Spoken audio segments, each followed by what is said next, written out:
नमस्कार, आप देख रहे हैं प्रताप न्यूज़ और मैं रमेश टेलर आपका स्वागत करता हूं। चित्तौड़गढ़ शहर के Gandhinagar sector 5 Mewar girls college परिसर स्थित MES हॉस्पिटल में अब हाइजेनिक एवं हाईटेक डायलिसिस सेंटर भी शुरू हो चुका है। डायलिसिस सेंटर का रविवार को समारोह पूर्वक शुभारंभ किया गया। अंतर्राष्ट्रीय राम स्नेही संप्रदाय के रामद्वारा चित्तौड़गढ़ के संत रमताराम महाराज व उनके शिष्य अंतर्राष्ट्रीय संत दिग्विजय राम महाराज के कर कमलों से 3 डायलिसिस मशीनों का शुभारंभ यहां गांधीनगर स्थित MES हॉस्पिटल में किया गया। इस दौरान आयोजित उद्घाटन समारोह में doctor JL Pungalia, Mewar university के चेयरमैन अशोक गदिया बतौर अतिथि उपस्थित हुए। संतों व अतिथियों की उपस्थिति में MES हॉस्पिटल में नए डायलिसिस सेंटर का शुभारंभ किया गया। वैदिक मंत्रोच्चार के साथ ही यहां संतों ने डायलिसिस सेंटर का फीता काटकर उद्घाटन किया। इस दौरान बड़ी संख्या में उद्योगपति, मार्बल व्यवसायी व आम जन उपस्थित हुए। संतों व अतिथियों का MES हॉस्पिटल के चेयरमैन गोविंद गदिया व स्टाफ द्वारा स्वागत अभिनंदन किया गया। स्वागत उद्बोधन मेवाड़ यूनिवर्सिटी के चेयरमैन अशोक गदिया ने दिया।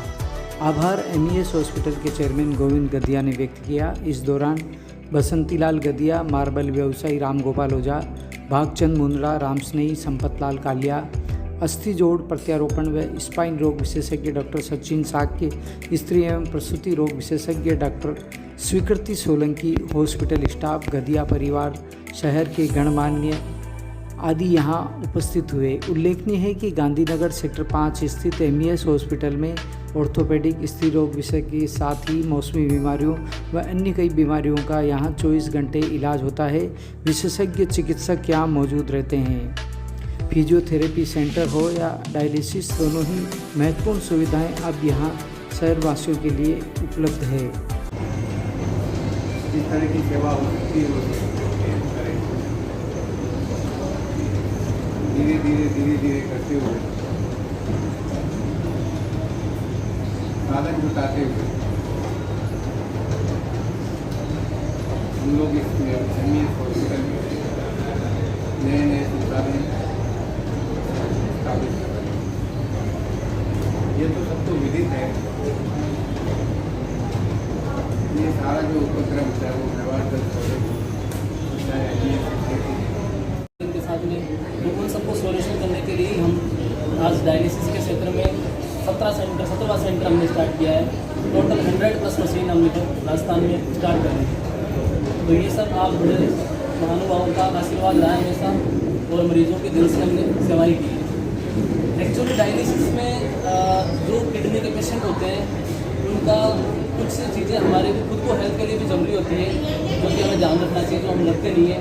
अक्सर बहुत से लोग होते हैं जो BP हाई रहता है उनका और वो कंटिन्यूसली मेडिसिन नहीं ले पाते हैं। इस वजह से किडनी खराब होने का मेन कारण रहा है। दूसरा, शुगर की बीमारी की वजह से अनकंट्रोल शुगर और BP रहने से भी लोगों के किडनी की हेल्थ खराब हुई है। अभी जो रिसेंट में जो टाइम चल रहा है वो एक्सीडेंट ऐसी परम पूज्य श्री दिग्विजय राम जी महाराज श्री से अनुरोध करूंगी कि आप सभी को आशीर्वाद। MES हॉस्पिटल के इस डायलिसिस जो मशीनरी है उसके उद्घाटन में आए हुए सभी आगंतुकगण, मातृशक्तियाँ, भाई लोग और मेरा अपना गदिया परिवार जो हमेशा इस सेवा के कार्य में संतों को याद करके और एक नए प्रकल्प का शुरुआत करके समाज सेवा का एक नया आयाम स्थापित कर रहे हैं। ये अपने आप में एक बहुत अच्छा ये चित्तौड़ को देन है, क्योंकि जैसे जैसे शिक्षा चिकित्सा जब वृद्धि करती है, बढ़ती है, तो उसका प्रत्येक जनमानस को लाभ मिलता है। जैसे बहुत ज़्यादा मुझे बोलने की आवश्यकता नहीं, क्योंकि काफ़ी कुछ जो बोलना था वो अशोक जी ने बोल ही दिया है। जो सार की बात है वो हमारे अशोक जी कह के गए कि भाई नर सेवा नारायण सेवा।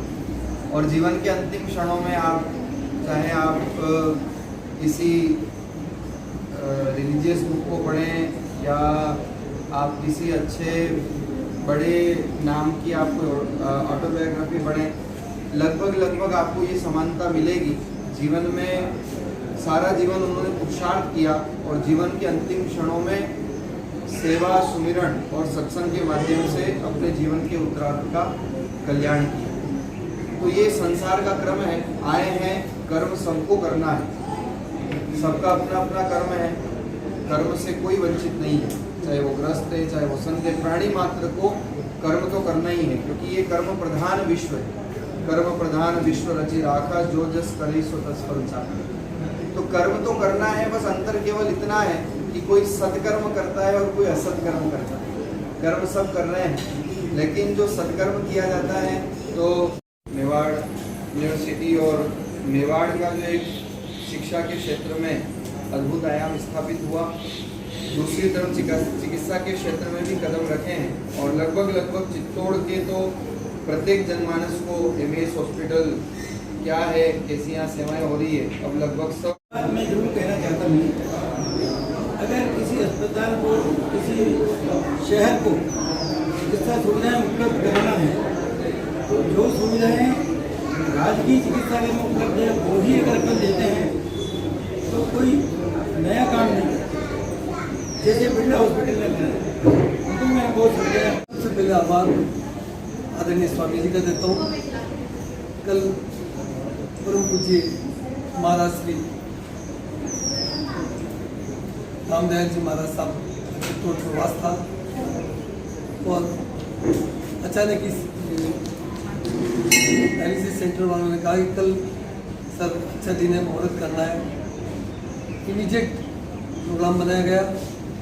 आप व्यस्त थे, मैंने आपको फ़ोन किया कि महाराज श्री इस हॉस्पिटल का शुभारंभ जितने भी डायनोलॉजी डिपार्टमेंट है, ऑर्थोपेडिक का था और अब जो ये कार्यक्रम है फिजियोथेरेपी का, वो भी आपके कल कमरों से हुआ है। कल आप समय निकाल सके तो ये डायलिसिस सेंटर का भी आप उद्घाटन आपके कल कमरों से हुए। आपने इमीडिएट उस बिजी शेड्यूल में भी मेरे को स्वीकृति दी थी और ताजुब करोगे आप कि आज सुबह महाराज श्री को तपासन आप पहुँचाने के लिए गए और वहाँ बदलावनी थी, उसमें से आपने समय निकाल के अर्जेंट और इस एमईएस हॉस्पिटल को आपने समय दिया। उसके लिए एमईएस परिवार आपका बहुत बहुत स्वागत है, वो अभिनंदन करता हूँ। आदरणीय डॉक्टर साहब ने बहुत महत्वपूर्ण बात बताई है और हमारे दोनों भाइयों की आंखों में बात हो गई है।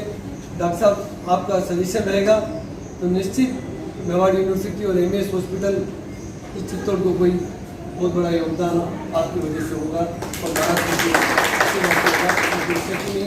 आप हमें अच्छी एडवाइस करते रहें। खाली जमीन पड़ी है, इस पर अशोक जी की सपना है कि एक मल्टी स्पेशलिटी हॉस्पिटल चित्तौड़ में स्थापित करूँ। ये 3-4 सेंटर खुले हैं, लेकिन ये जगह नहीं है, जगह वो है वहाँ अशोक जी का विचार है वहाँ हॉस्पिटल बनाने और मेवाड़ यूनिवर्सिटी को धीरे धीरे मेडिकल कॉलेज में कन्वर्ट करने का अभी सारे पैरा मेडिकल कोर्सेज वहाँ चल रहे हैं। अब मेडिकल कॉलेज की स्थापना आप लोगों के सहयोग से होगी, तो ये हमारा पूर्णतया आपका सहयोग रहेगा। एजुकेशन और हॉस्पिटल वो अशोक जी पूरा कर रहे हैं और इसमें हम सब भाई लगे हुए हैं और इस कार्य को हम करेंगे। और ये hospital no profit no loss की स्कीम में चल रहा है, गरीब लोगों के लिए चल रहा है। मैडम भी बता रही है तो हम यही कहते हैं कि आप अधिक से अधिक सेवा का काम करिए, प्रॉफिट नहीं चाहिए, आपका खर्चा चल जाए, ये हमारे लिए बहुत बढ़िया है। दवाई स्टैंडर्ड की यूज़ करिएगा, दवाई गलत यूज़ मत करिएगा और पेशेंट को से एडवाइस करिएगा। अगर आपके से नहीं हो सकता है तो आगे कहाँ जाना है तक का इंतजाम आपको करके इस व्यवस्था को आपको मेंटेन करना है। मैं आपको डॉक्टर साहब बताता हूँ।